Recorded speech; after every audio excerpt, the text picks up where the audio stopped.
스루풋 콘스트레인 타임즈 2024년 6월 3일자를 진행하도록 하겠습니다. 구독, 좋아요 부탁드리고 필요하시면은 1.5 배속을 보시기 바래요. 북한은 남한이 강력한 보복을 다짐함에 따라 쓰레기 풍선을 보내는 것을 중단하겠다고 밝혔습니다. 김영진 기자가 AP통신에서 보도를 했습니다. 북한은 일요일 자신들의 캠페인이 남한 사람들에게 얼마나 불쾌감을 느끼는지에 대한 충분한 경험을 남겼다고 주장하면서 쓰레기를 나르는 풍선들을 남한으로 보내는 것을 중단할 것이라고 말했다. 북한의 발표는 한국이 북한의 풍선 활동과 다른 최근의 도발에 대해 감내할 수 없는 보복 조치들로 곧 처벌할 것이라고 말한 지 몇 시간 후에 나왔다. 북한의 풍선 발사 중단에 따라 한국의 징벌적 조치를 강행할지 여부는 즉각 불투명하지 않습니다. 일요일 밤 김강일 북한 국방부 차관은 북한이 풍선 활동을 일시적으로 중단할 것이라고 말했다. 뭐 끝내겠다는 얘기는 아니네요. 그는 그것들이 이전의 한국 전단 살포 캠페인에 대한 대응 조치라고 말했다.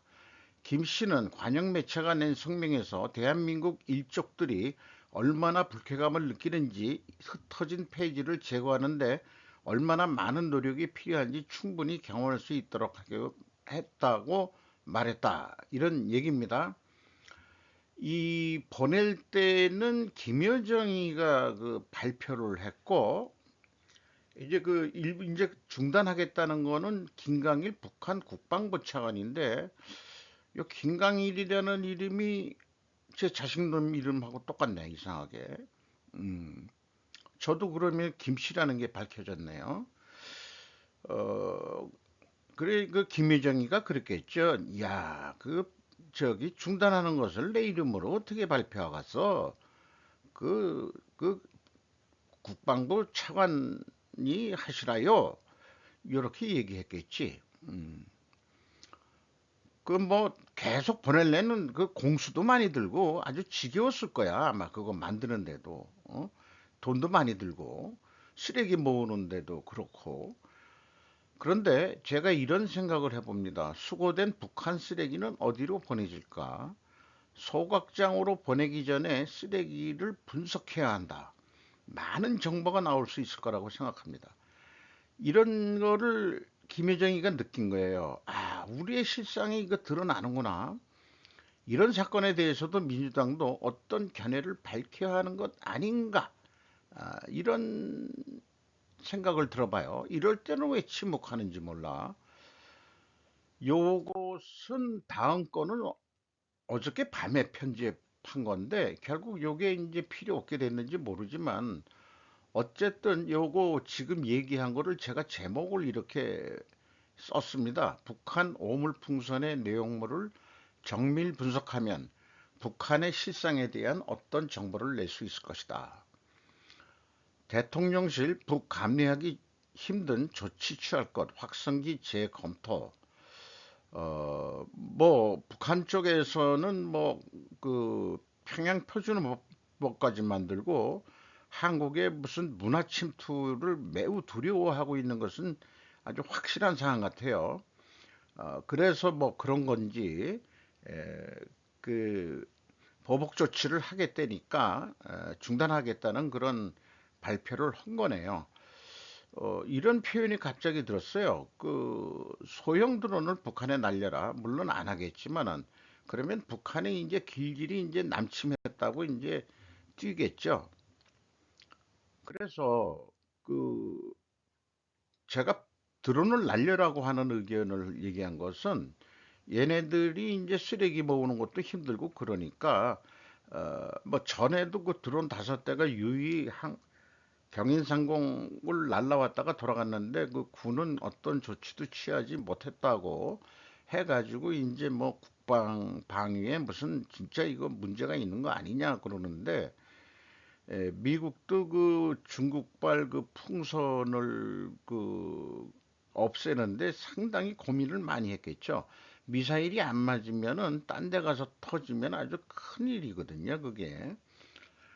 그러니까 이제 풍선을 뭐 누구는 그 뒤에도 얘기하겠지만 유승민이라는 친구가 그런 거를 왜 사전에 뭐 이렇게 맞춰서 못 떨어뜨리느냐 뭐 이따위 발언을 했다고 그러는데 이게 방위상 약점이에요. 그 이런 풍선이나 드론이라는 게 그런 것도 좀 생각을 해주고 발언을 하지. 그래서 풍선 다음에는 혹시 소형 드론을 공격할 수도 있다. 저는 그런 거에 대비를 해야 되지 않느냐. 라는 말을 좀 저는 하고 싶습니다. 아니나 다를까, 유승민이라는 친구가 북한의 선의에 고맙다고 해야 할 판, 이런 국방이 국방이냐, 이따위 발언을 했대는데, 유승민 여당 내에서 이런 분열을 일으키는 의도는 무엇인가? 이 친구가 박근혜의 탄핵의 선두에 있던 그 임명진 목사도 얘기를 했죠. 그 박근혜 탄핵에 원죄가 있다. 그 국민의힘이 이름 바꾸기 전에 그런 표현을 했는데 박근혜 탄핵할 때 여당이 먼저 들고 일어났어요. 왜 그랬는지 그 다 따져보면은 참 우리나라의 그 대통령 것도 해먹기 진짜 힘들다. 그때는 분명히 박근혜 대통령이 친중이 너무 세져가지고 그랬던 거로 일단 정리가 돼야 될 것 같습니다만은 유승민이라는 이 사람이 어떤 색깔을 잘 모르겠어요, 솔직히. 또 이런 뉴스가 있습니다. 120m 아산 쓰레기 소각장 굴뚝의 변신, 한 우주과학 핵심 시설로 떠오른다. 박근태 과학 전문 기자가 조선비지에서 보도했는데 충남 아산 환경과학공원 이 쓰레기 소각장 만들어 놓고 환경공원이라고 그렇게들 이름을 붙여요. 그 서울에서 가장 가까운 데 만든 게 그 어디죠? 그 하남시 거기에도 그 도로를 타고 가면 아주 크게 굴뚝으로 높게 올려 만들어 놓고 거기도 뭐 이름은 또 무슨 환경 어쩌고 저쩌고 그렇게 되는데 나 그 민주당 정권 때 그 환경 이름 팔아가지고 환경파리 해가지고 쓰레기 소각장 져가지고 뭐 이권 뭐 이런 것들이 문제가 있다 지금 그걸 밝혀야 되는데 노골적으로 밝히는 사람들이 없다고 또 하는 문제도 있네요. 그러니까 아산에서도 쓰레기 소각장 왜 지었나? 아산에 그렇게 이렇게 쓰레기 소각장 뭐 자기네들 그 요즘에 그 발생지 처리 원칙에 그러니까 별로 용도가 필요 없어지니까 예산 낭비죠. 이렇게라도 대체 용도를 만들었으니 다행. 좌측이 밀도 뭔가 유용한 대체 용도로 재탄생 되기를 기대할 수 있을까? 이런 생각을 좀 해보게 되네요. 여기 그 120m 자유낙하 이런 그 실험을 하는 그거는 재활용 로켓 개발 위해 무중력 실험을 한다. 우리나라가 우주를 개발하는 데 있어서 스페이스 X 팰컨 9처럼 예산을 좀 적게 들이면서도 개발하려면은 재활용할 수 있는 로켓을 개발해야 되겠죠. 윤 대통령 천연가스 29년, 석유 4년 이상 쓸 양 매장 가능성 확인, 내년 상반기 결론.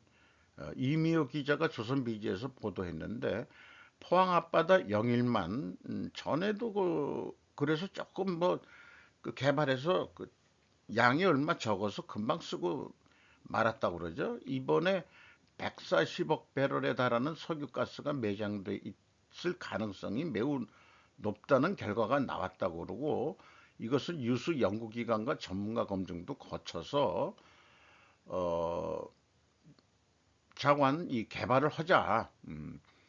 그래서 이 산업통상자원부의 동해 심해 가스전에 대한 탐사 시추 계획을 승인했다. 동해가 이 깊어가지고 심해 가스전이니까 그 개발 그 수질 타산이 좀 맞을지 어떨지 잘 모르겠습니다만은 일단 뭐 경제성이 있으니까 한번 해보자. 그런 얘기 같아요. 대통령이 직접 브리핑을 하는 걸 보니까 기대감이 매우 높은 것 같습니다. 푸틴 방문에도 불반된 가스관 계약, 중국 깎아달라 요청 때문 이신영 기자가 연합뉴스로에서 보도를 했습니다. 우크라이나 전쟁으로 중국이 협상에 유리한 곳이 점해 시베리아 2라고 얘기했으니까 시베리아 1이라는 건 또 오고 있는 게 있는 모양인데 추가 판매를 위해서 시베리아 2 가스관 계약을 좀 합시다 그랬더니 그 깎아달라고 그래서 이 계약이 좀 성사가 안 된 것 같아요. 이것은 그 우크라이나 전쟁으로 푸틴 대통령이 시진핑 주석에게 얼마나 경제적으로 의존하게 됐는지를 보여준다고 파이낸셜 타임즈는 짚었다. 카네기 러시아 유라시아 센터의 알렉산더 가부예프 소장은 러시아로서는 가스 수출을 위한 대체 육로가 없는 만큼 중국의 조건을 받아들일 수밖에 없을 거라고 내다봤다. 그 시베리아 야말 반도에 있는 그 천연가스가 아주 그 무진장한 양을 가지고 있는데 이거 개발에 그 저기 프랑스 자본도 들어가 있고 가즈프롬 그 러시아 거도 들어가 있지만 중국 자본도 좀 들어가 있다고 그러죠. 그러니까 어쨌든 중국으로서는 좀 더 깎자 그랬더니 그러면은 러시아로서는 남는 게 없는데 하니까 이제 계약이 안 된 것 같아요. 어, 그 프랑스 이름을 자꾸 잊어버리는데 기억이 났다 안 났다 그러는데 그 대단한 그 프랑스 그 기업이라고 그래요. 멕시코 대선 셰운바움 승리 첫 여성 대통령 탄생. 아직 개표가 확정된 건 아니지만은 출구 조사에서 이렇게 나왔답니다. 김현경 기자 헤럴드 경제에서 보도했는데 현지 언론 출구조사 결과 보도 아이슬란드도 28년 만에 여성 대통령 당선. 아이슬란드는 아주 그 추운 그 북극 지방에 있는 나라죠. 음, 그게 뭐 진짜 그 전에 지도를 보더라도 그 평면 지도로 보면 나라가 꽤 크게 보이지만은 사실 지구가 원형이니까 그렇게 큰 데는 61세 대통령이고 이 정도면 미인이겠죠. 제가 뭐 관상적인 아닌데 어디서 들으니까 웃을 때 그 잇몸이 보이면은 조금 그 안 좋다 하는 소리 있어요. 동양적인 거지만은 이 그 누구죠? 그 세인바움 그 대통령이 멕시코 시티에서 태어나 세운바움은 멕시코 국립자치대학교에서 물리학, 물리학, 에너지공학 박사 학위를 받았다. 문과가 아니네요. 좋은 얘기 같습니다.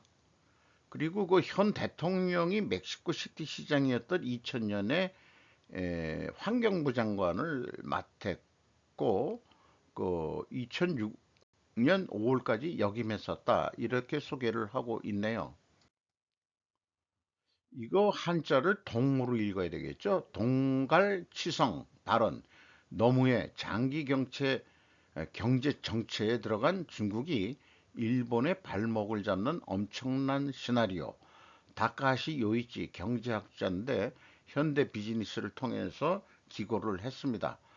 중국의 아나무인한 행동, 한국에서 그 치러진 한중일 자유목적 무역협정 실현을 위해서 이거 하기로 한 것은 별 의미가 없는 틀이다. 이것은 이미 RCEP를 통해서 포괄적 경제 동반자 협정이라는 점에서 사실 뭐 거기 다 들어가 있는 거 아니냐 이런 식으로 얘기했고 이 RCEP는 중국 주도로 했던 거죠.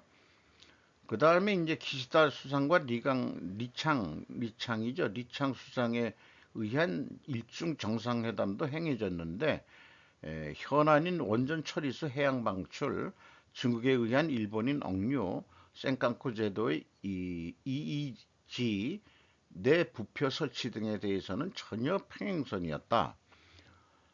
그리고 중국의 아나무인의 행동은 끊이지 않는다. 대만의 일본식 발음으로는 무슨 우리 자꾸 이름이 발음이 어려서 잊어버리는데 우리나라식 발음은 요리끼 요노리라고 자기네 일본식으로 발음을 하네요.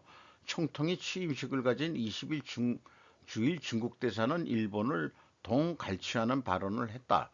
일본이 대만 독립에 가담이라면 민중이 불속으로 끌려갈 것이라고 경고했다. 너무도 심한 이치, 일본으로서는 힘에 의한 현상 변경은 인정하지 않는다고 하는 스탠스가 중요하다. 지극히 악질, 페르소나 논그라타, 불호의 인물로서 추방하는 것이 당연하다. 민간에서도 민폐행위가 어,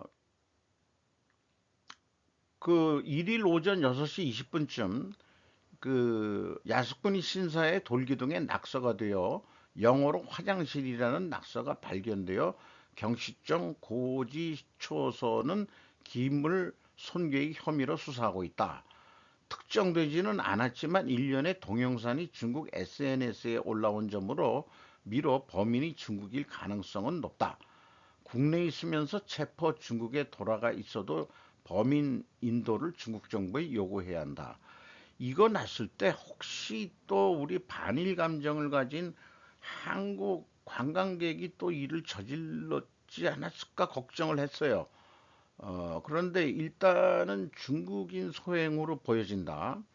만약에 중국에 있다 그래도 그 인도 요청을 요구해야 된다라고 이 사람은 얘기를 하고 있는 거고, 그리고 그 중국에 대한 시각이 좀 세계적으로 엄격해져서 중국산 전기차에 대한 제재 관세를 부과한다고 발표했죠. 그 미국 정부가. 그리고 현재로서는 중국이 잉여 생산품이 일본에 온다라는 소제목으로 좀 쭉 저기 전개를 해 나갔는데 세계 시장에 값싼 제품이 범람하고 있어 미국의 경제 안전 보장에 대한 용납할 수 없는 리스크가 되고 있다고 표명. 여기에서 중국은 이러죠. 아니 그동안에 싸고 좋다고 해서 우리나라 경제 발전시켜 놓고 지금에 와서 왜 그러는 거야? 우리는 계속 싸게 팔고 있잖아? 그런데 왜 갑자기 지금 니들이 그러는 거야? 우리는 그 고마워서 계속해서 싸게 만들어가지고, 좀 팔아서 먹고 살겠다는데, 우리나라는 싸게 만든단 말이야. 그러니까 왜 그래? 응? 이런 얘기 같아요. 그런데 여기에 그 국가 보조금이 너무 세다는 얘기가 있죠. 그리고 덤핑 수출이라는 게 있죠. 그러니까 국가 자본주의에 의한 거니까 싸게 나가는데도 사실은 원가 이하로 나가는데 국가 보조금으로 그거를 채우고 있다. 이런 거를 알기 때문에 그런 거겠죠. 이게 그 자본주의 민주주의 국가의 자본주의 형태로서는 국가 보조금이란 게 그렇게 그 많이 주는 게 아니거든요. 뭐 이렇게 지원한다고 하더라도 어쨌든 미 국가경제회의의 브레이너드 위원장은 생산 능력이 과잉되고 있는데도 투자를 계속해 불공정한 관행으로 저가로 억제한 수출품을 세계 시장에 범람시키고 있다라고 말했다. 그러한 재에너지 정책 재검토와 함께 미국에 따라 고관세를 도입할 필요가 제척받고 있다. 그렇지 않으면 중국의 잉여 생산품이 일본에 흘러 들어갈지도 모른다. 그러니까 잉여라는 말이 에, 긍정적인 의미로 쓰일 때가 있고 부정적인 의미로 쓰일 때가 있을 것 같아요. 잉여 농산물 때문에 이 인구가 부쩍 우리가 증가했죠.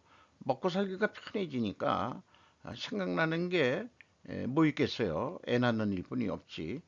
그러니까는 이제 애를 적게 낳게 하려 그러면은 밤에 잠을 자게 만들어야 되면은 그 사람들이 애를 안 낳고 하려 그러면 딴 데에 신경을 쓰게 많이 만들어야 되거든요. 그러면은 이제 영화라든지 오락이라든지 문화 예술 이런 거를 발전시켜서 그런 데에 돈 쓰게 만들고 그렇게 산업 사회가 돼 왔는데 그게 너무 늦었다 이거지. 그러니까 중국도 이제는 뭐 경제 발전하고 또 뭐 이러니까 이제 애들 뭐 많이 낳고 하니까 산화 제한도 하고 그랬는데 산업을 발전시킨 건 좋았는데 인구가 왕창 전 세계적으로 늘어났다는 게 문제죠. 2차 대전 끝나고 한 좀 오랫동안 큰 전쟁 없이 평화로운 시대가 있었다는 것도 문제가 있는 거고. 그러니까 그 인간 사회에서는 이제는 전쟁이 일어날 수밖에 없는 게 뭐 늑대의 비율을 봅시다. 늑대들도 생존을 위해서 자기縄張이들이 있잖아요. 뭐 맹수 그 인간이 또 그런 측면이 있기 때문에 평화 공존 그게 아니고 그 성권리 있고 그런 거 보면은 그 뭐 잡식 동물이라고 인간이 하지만은 자기縄張이들 가지고 계속 싸우고 있는 거 아니에요. 그 이 영역. 그러니까 그 영역에 너무 인간들이 많으면은 그 해결 방법은 뭐냐? 결국은 죽이는 거. 그거죠. 그 동물의 세계하고 다를 바가 저는 없다고 생각합니다. 중국이 디프레이션이라기보다는 장기 경기 정체로 갈 것이다. 그리고 중국에 대해서 사귀는 방법을 다시 생각해야 할 때다. 이런 의견을 그 얘기를 하고 있네요. 이것은 일요일 날그 유명 유튜버 그 슈카월드라고 했는데 항상 저도 좀 밤늦게까지 보지만은 이렇게 편집을 좀 해봤어요. 왜냐면은 그 선택하는 주제들이 상당히 그 관심을 끌 수 있는 것들을 잘 하기 때문에 또 오랜 동안 한 사람이기 때문에 에, 또 이제는 뭐 하나의 그 소기업이라고 할 만큼 그렇게 유튜버가 발전했다는 거 알고 있습니다. 저같이 그냥 노땅 늑다리가 그 뭐 한지 얼마 안 되지만은 또 방송하는 방법도 노트북 하나 가지고 그다음에 이제 뭐 하고 있는 그런 수준이지만은 수준이 다르긴 하지만은 또 저보다 그 잘하는 사람 거를 보면서도 저도 학습을 하고 있어요. 어떻게 하면은 조회수가 늘까? 근데 옛날보다 저도 많이 늘었지만은 유튜브 조회수도 있지만은 그 블로그로 다 링크 시키는데 블로그 쪽에서 많이 또 봐주고 계시는 것 같기도 합니다. 어쨌든 뭐 제 얘기는 뭐 사이드로 빠지는 얘기고 상상력이 필요한 주식이라고 이렇게 제목을 붙였는데 최근에 그 이제 AI 때문에 엔비디아 GPU당 100W, 1000W에 소모하는 칩을 출시할 계획이라는 거로 시작을 해가지고 그런 AI 뭐 이런 거면 데이터 센터 이런 것들이 매우 중요한데 사실 우리가 신경을 못 썼던 게 4, 50% 에너지의 비용인 냉각 비용이다. 발열이 되니까. 그 노트북이나 이런 것도 오래되면은 그 발열 때문에 결국 수명이 다 하는 것 같기도 해요. 아무도 순행식 냉각이 이 정도 속도로 빠르게 확장될 것이라고는 예상치 못했다. LG전자가 그런 쪽에 좀 해가지고 공조 시스템 이런 거에 이제 뭐 잘한다 이런 게 있어가지고 반짝 주가가 올랐었다 그런 얘기예요. 근데 이런 생각을 하면 그렇다면은 추운 지방에 데이터 센터 두면 되지 않나? 그런 생각도 해보는데 글쎄요 이게 좀 무식한 생각인지 모르지만 어떤 영화에 보면은 또 그 북극 지방이나 이런데 뭔가 데이터 센터 뭐 그런 거 어디 나오는 것 같기도 해요. 전기차 배터리의 필수 재료로 손꼽히며 폭등했던 리튬, 일명 하얀석유인데 이거 가격이 떨어지고 있고 태양광 패널 가격도 더 떨어졌다. 그 중국 때문에 그렇죠. 그래가지고 이런 이 말하자면은 중국 거를 갖다가 쓰는 이 미국에 미국은 땅이 넓으니까 이런 거 중국 거 그 태양광 갖다가 많이 해서 발전해 가지고 결국은 배터리 저장 장치 ESS 에너지 스토리지 시스템 여기에다 담아 가지고 이제 그 데이터 센터 운영하는데 그걸 쓴다 이런 얘기죠. 그리고 친환경 전기들은 환경에 따라 생산량이 달라지니까 저장 장치가 이제 필요하다는 거, 그거 얘기하고 있어서 ESS인데, 이게 우리나라에서는 그 삼성 SDAI, 그 다음에 뭐 LG 에너지 솔루션인가? 이런 데서도 뭐 했다 그러는데, 그래서 이런 거 봐가지고 이게 이 상상이 필요하지 않냐 주식시장 투자하는 데는 그런 논조를 계속 풀이해 나가고 있는 겁니다. 어, 그 테슬라도 에너지 저장 사업은 자동차 사업보다 빠르게 성장할 것이라고 발언했다 그러고 어, 여기 있네요. LG 에너지 솔루션, 삼성 SDI 좀 현재 정체되어 있지만은 그리고 가격 경쟁력을 앞세운 중국 업체들이 장악하기 시작을 했다. 그리고 ESS 시장에서 더 빛을 발하는 LFP 배터리, 리튬 뭐 어쩌고저쩌고 그거예요. 하지만은 그런데 이 중국의 ESS 수요가 전 세계 수요의 45%였으며 미국의 비중은 30%였다. 그러니까 자기네 자체 내수 필요도 꽤 필요하다. 그래서 그 저렴한 모델이 중국 건데 인산철 배터리하고 나트륨 배터리 뭐 이렇게 얘기를 하고 있는데 우리나라는 고급 모델로서 3원계 배터리, 4원계 배터리, 전고체 배터리 우리나라는 이런 쪽으로 이게 수명이 길고 또 전기차에도 쓰면은 이제 장거리 파워인데 ESS에는 굳이 뭐 달리는 게 아니니까 저렴한 모델로 해도 되는 거 아니냐. 그러니까 이제 중국 거에 밀려가지고 ESS 저장 장치도 요즘에 별로 안 좋다 이거예요. 이렇게 생각을 하니까 이 삼성 SDA를 좀 한 번 더 분석을 해보고 싶은 또 그런 생각이 들어가네요. 어쨌든 이 미국 시장에 중국산은 108억 달러, 한국산은 15억 달러로 2위는 하고 있다. 중국 거에 대한 관세를 막으면은 우리나라한테 기회가 올 것인가? 어, 좀 상대적으로 한국 거에는 관세를 안 매긴다면은 우리가 좀 판매 가격이 좀 높더라도 좀 ESS 저장 장치 이런 거 좀 팔 수 있는 기회가 있지 않겠냐 이런 얘기 같아요. 그래서 그런 쪽으로 이제 논리적으로 생각을 해가지고 좀 주식 투자를 할 필요가 있다. 그런데 이 상상력이 필요하다 이렇게 표현했는데 아니다라는 생각이 들어가요. 2024년 대부분의 주식시장이 축제 분위기, 영국, 일본, 미국 모두 역대 최저가 경신 중인데 코스피는 연초 이후 마이너스. 그래서 주가는 상상력이 아니라 정보들을 인과관계로 논리적으로 생각해 봐야 하지 않을까.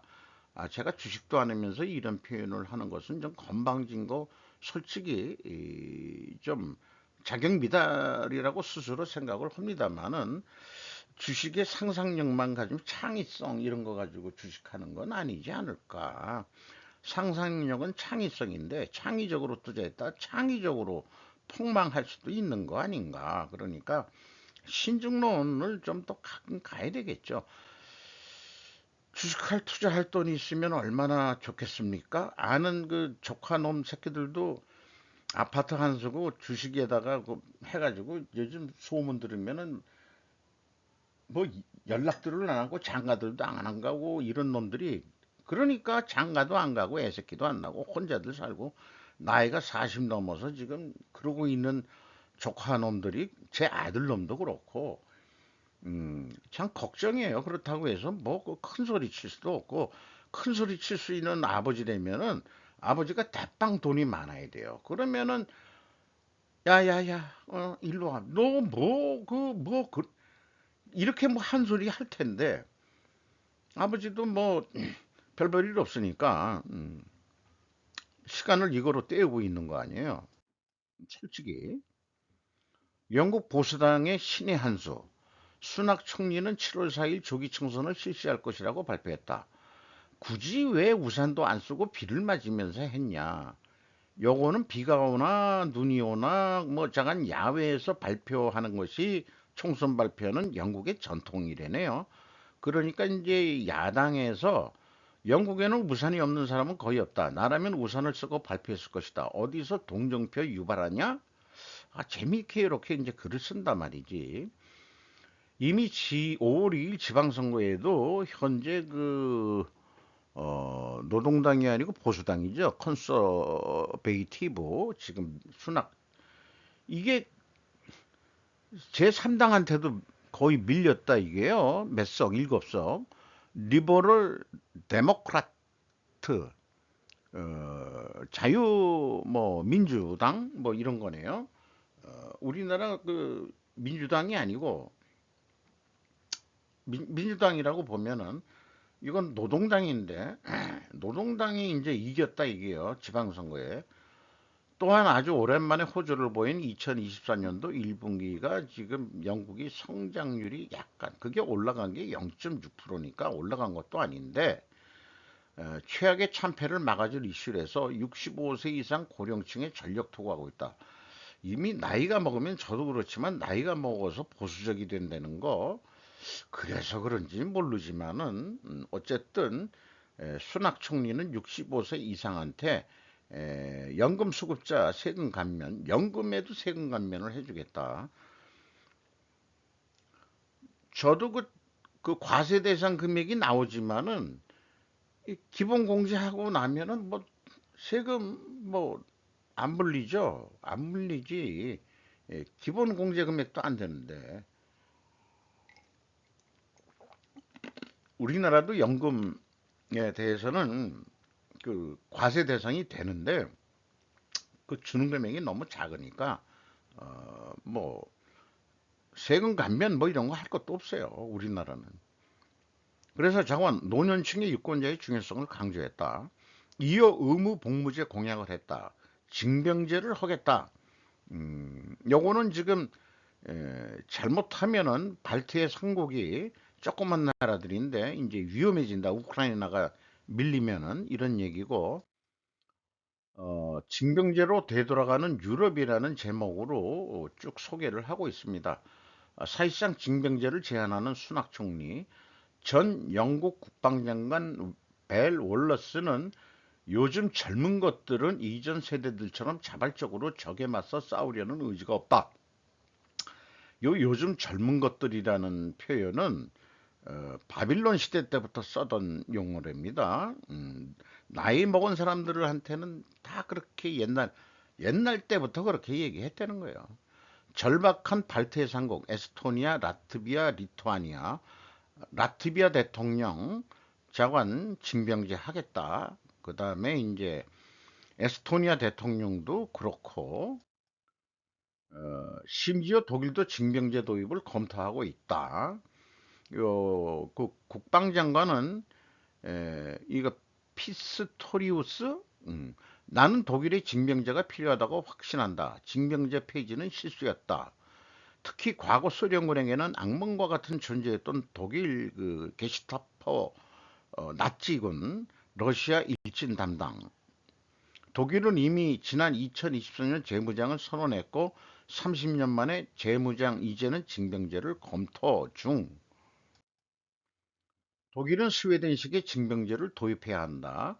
어, 그 스웨덴은 2014년 러시아의 크림반도 합병 이후 모든 남성과 여성의 신체 검사를 받는 모델로 해가지고 이 중 10%만이 비자발적 입대를 한다. 현실적으로는 자발적 플러스 비자발적 입대를 해가지고 하는데 이런 방법은 한국인 입장에서는 징병제가 아니지. 우리는 거저 다 그냥 다 가는 거 아니에요. 근데 이상한 것은 유럽은 여성이 다 해당되는데 왜 한국은 여성은 왜 의무 병역에서 면제가 돼 있을까? 저는 그게 이상해요. 한국인이 보기엔 작고 귀여운 스웨덴 군데 한국 상비군 50만, 예비군 300만의 나라. 징병제에서 모병제로 바꿔야 한다고 주장했던 민주당이 짧은 시한은 여실히 비판받아야 한다. 제가 그 기억이 나는데 그 민주당 아새끼들이 그 저기 그 뭐야요 그 저기 그 문재인 대통령 때 그 나온 얘기가 월급도 올려주고 수도 줄이면서 군 수를 줄이면서 평화 분위기가 있는데 그렇게 군인을 많이 가져가면은 걔네들이 믿겠냐 하면서 그런 것도 해가지고 그 징병제가 아니고 모병제로 한국에 해야 된다. 그때 그런 뉴스가 나왔던 거를 지금 언론에서 좀 떠들어야 될 것 같은데 민주당 공략하는 거로. 그리고 여성 징병제 이스라엘처럼 해야 되지 않느냐. 어차피 애 안 낳아가지고 반항할 거면은 군대라도 보내야지 까놓고 얘기해서. 다 군대 가는 게 아니고 그 저기 필수 교육 받고 그다음에 요즘 그 유아원이나 뭐 이런데 그 저기 좀 거기서 근무하면은 대체 근무를 하면은 그 자기가 애를 낳았을 때 공짜로 해준다든지 그런 그 출산 대책 같은 거를 정부가 좀 내놔야 되지 않을까 싶어요. 그럼 여성도 군대 가겠다. 그러면 군대에서는 먹여주니까 쪽 취직하기도 어렵고 또 남녀 임금 격차도 센데 그런 것도 있고 참 복잡한 얘기지만은 미사일 날아다니고 전투기가 폭격하는 시대에 군대를 늘려서 소용 있는 것인가? 그런데 정작 전쟁을 해보니까 에, 아주 초일류 무기 쓰면은 3차 대전으로 그냥 바로 그냥 가는 거니까 서로들 그러지 못하고 있는 것 같아요. 그러니까 드론만 있을 뿐이지 1차 세계대전 참모전과 비슷하다. 근데 이제 미사일이 있죠, 미사일이. 그거의 문제인데 어쨌든 요즘에 그 동부를 먹고서 북부 쪽에서 지금 그 어디냐 하르키우를 지금 이 공략하고 있다는 거죠. 그러니까 이제 그 누구죠?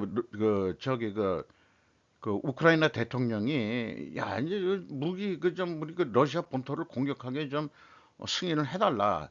그러니까 우크라이나가 왜 방어전만 할 수밖에 없느냐 그러면은 자기네 무기가 없으니까 그거를 맘대로 해서 러시아 본토 쪽으로는 못 하는데 이번에 다 승인이 났죠. 그 승인이 났다기보다도 동의를 했죠. 그리고 푸틴은 그 현 전선에서 인정을 한다면은 종전을 논의할 수 있다 이런 발언을 했다는 거고. 그래서 이 프랑스 독일에 이어 미국 바이든도 러시아 본토 공격 용인 제가 그 표현을 했는데 젤렌스키 그거 F-16까지 해서 그 전투기도 보냈는데 이제 훈련 기간이 또 필요하니까 그래서 이제 러시아 본토를 공격하게 되면은 확전이 될 가능성이 있으니까 좀 전선이 좀 유럽이 우크라이나하고 러시아의 전쟁으로 하는 게 아니고 나토 대 러시아의 전쟁으로 확산될 위험도 있을 것 같기도 하다 이거예요. 그래서 그들은 글로벌 갈등 대립을 원하는 것이냐라고 그 푸틴이 얘기했는데 여기 그 컨플릭트를 갖다가 갈등으로 번역을 돼 있는데 대립이 날 것 같아요. 자관 현재 폴란드가 3.9% 우리나라가 무기 수입을 많이 해가는 나라.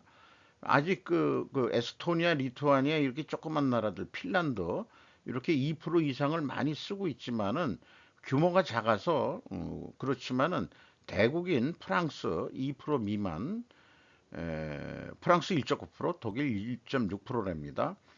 그리고 2023년도 그 미국이 혼자서 나토 국방 지출비의 68%를 했고 8,600억 달러. 나머지 유럽 국가와 캐나다가 합쳐서 4천억 달러. 제가 미국이 돈은 많이 내고 있으니까 트럼프가 돈 더 내라 이렇게 얘기했던 거는 자연적인 것 같아요. 프랑스, 독일 정상 우크라이나의 서방제 무기 사용 본토 공격 허용해야. 이거는 제가 6월 1일 날 제가 이미 방송을 했던 내용입니다. 그리고 논리적으로 프랑스군이 왜 그거를 지금 했느냐, 우크라만 위해서 했느냐? 그게 아니고 속뜻은 그 러시아가 아프리카 황금 벨트를 장악해 간다. 이런 게 지금 이 정보를 제공한 또 목로 방송이 있죠. 거기에 이 프랑스는 지금 전기를 모두 원전으로 해결하고 있는데 이 우라늄의 원료 공급처다 이거예요. 거기에 그 금만이 나오는 게 아니고 그러니까 저 러시아 새끼들을 저걸 이제는 아니다 이제는 이제 우리의 나아바리를 건드려 니들이 그러니까는 프랑스는 지금 국경을 침범한 게 아니고 저쪽 그 아프리카에 있는 자기네들 나아바리가 건드려진 거죠. 그러면은 저기 대항하는 거죠. 그런 얘기 같습니다. 그러면 전쟁은 유럽에서만 발생하는 게 아니고 사헬 지역 저기 사하라 사막 이하에 있는 아주 날씨가 좋고 좋은 그 사헬 지역에서도 전쟁이 발발할 수 있지 않겠냐. 그런 것까지 생각을 해 봤었죠. 6월 1일 내용에. 베를린은 미국도 입장을 완화한 후 우크라이나가 러시아 목표물에 대해 독일 무기를 사용하더라고 허용합니다라도 이것도 제가 소개를 어, 했죠. 우크라이나가 현재 전선에서 공격에 처해 있다는 것을 의미할 것이다. 그래서 이제 그 아파트에 이런 떨어져 가지고 지금 뭐 다른 사진에는 그 주민이 포옹하고 죽은 사람도 있고 서러움 속에서 엉엉 울고 있고 이 키르키우가 아니고 하르키우 거기에 그래서 국경 너머로 좀 공격할 수 있는 그런 거를 좀 해달라. 어, 참 재밌게 썼습니다. 저 국가들이 돈을 안 내는 국가입니다. 군대 빼버릴까요? 나토 국가들은 당시 트럼프의 뻔뻔한 요구를 하며 국방비 인상을 일축했다. 당시 미국의 국방비는 GDP 대비 3.57%, 미국이 제일 많이 쓰는 거죠. 풍선 얘기도 좀 인용을 했네요. 그리고 영국 국방장관 그랜트 샵스는 국방비 지출이 적었던 평화의 시대는 끝났다. 영국은 전쟁 전 세계에 직면해 있다. 잠깐 이 상황으로 가면 우리는 잘 못 느끼지만은 3차 대전이 쪽으로 가고 있는 거 아니냐. 어, 그리고 무역전쟁은 이미 일어나고 있는 거고요. 그래서 문제는 핵심은 그러죠. 러시아, 중국, 이란, 북한. 한국은 오물풍선이나 소형 드론 공격을 미리 대비해야 한다. 북한이 그거 얼마나 가지고 있는지 모르지만은 그거를 떨어뜨릴 수 있는 그걸 뭔가를 해야 돼요. 그 저 미사일 방어망 구축이 중요한 게 아니고 그 틈새를 통해 가지고 소형 드론에 자폭 드론이 들어오면은 이건 난리다 이거죠. 그런 것도 좀 우리가 지금 미리 대비해야 된다. 저는 그렇게 생각하는데 우리도 거꾸로 자폭 소형 드론으로 북한에 들어갈 수 있는 거를 그래서 드론 대 드론끼리 그냥 부닥치게 해가지고 그런 거 해야 되지 않겠냐. 음, 그런 생각을 하게 돼요. 만약 트럼프가 재선되어 미국 주둔비 더 내라 하면 다 그냥 주자 이게 주작하지.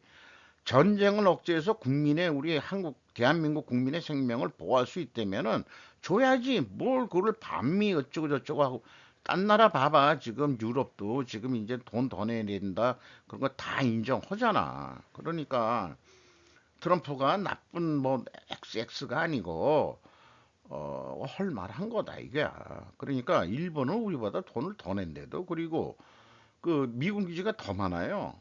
그러니까 돈이 더 들어갈 거라고. 일본은 도대체 얼마나 보다 많은지 그게 다 밝혀진 건 없죠. 그 비밀일 수 있으니까.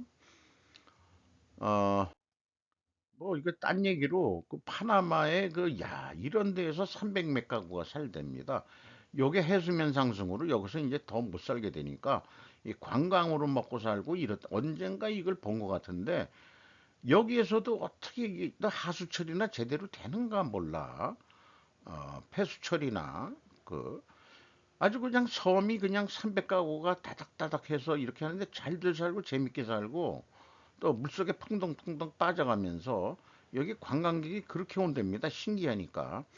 그런데 이제 해수면이 올라가니까 정부에서 했는지 요렇게 여기 보니까 길 건너편 여기 바다 건너 여기네 여기 이렇게 넘어가서 이 우측에서 이렇게 그 여기인가 여기에서 이제 도로가 나 있는 것 같아가지고 주민들이 이제 새로운 아파트가 아니고 집단 주택지에서 거주하게끔 정부에서 이렇게 만들어준 것 같습니다.